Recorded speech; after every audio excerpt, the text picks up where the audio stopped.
Hello बच्चों, चलिए प्रश्न पढ़ते हैं। प्रश्न दिया हो कि किसी दिए गए बिंदु पर अभिकारकों की सांद्रता तथा समय के मध्य खींचे गए वक्र की प्रवणता किस प्रकार की दर को दर्शाती है। तो सबसे पहले बात करें इस अभिक्रिया में मुख्य अवधारणा की, तो क्या होगी मुख्य अवधारणा जो इस प्रश्न में होगी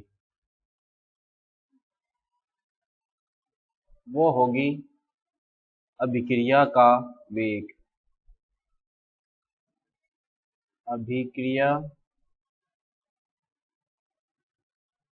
का वेग।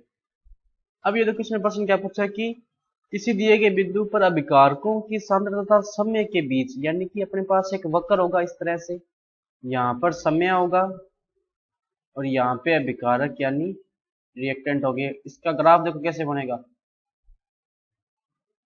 इस तरह से। अब ये क्या कह रहा है कि किसी बिंदु, मान लेते हैं कि ये बिंदु कोई है x, इस बिंदु पर कोई रेखा मान लो अपने इस तरह से खींच रहे हैं, तो इसका जो ढाल है इस रेखा का वो किस प्रकार की दर को बताएगा।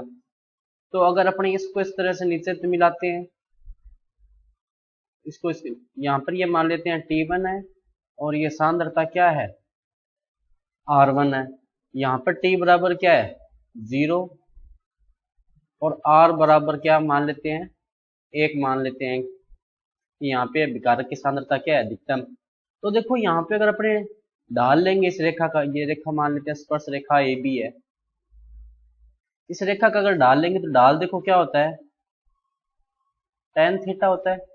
वो क्या आएगा लंब बटे आधार, तो ये क्या आ जाएगा रिएक्टेंट बटे टाइम।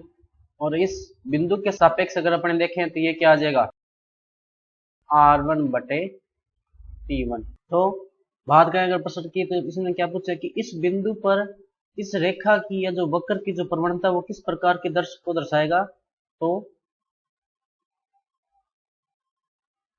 बिंदु A पर स्पर्श रेखा की प्रवणता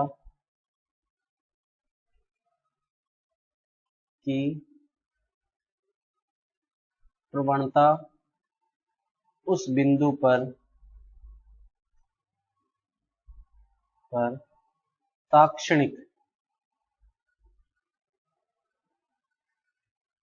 दर को दर्शाता है।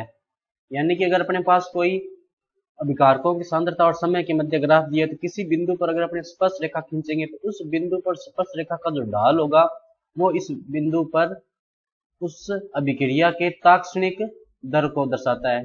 तो बच्चों ये था आपका उत्तर। मैं आशा करता हूँ आपको समझ में आया होगा। धन्यवाद।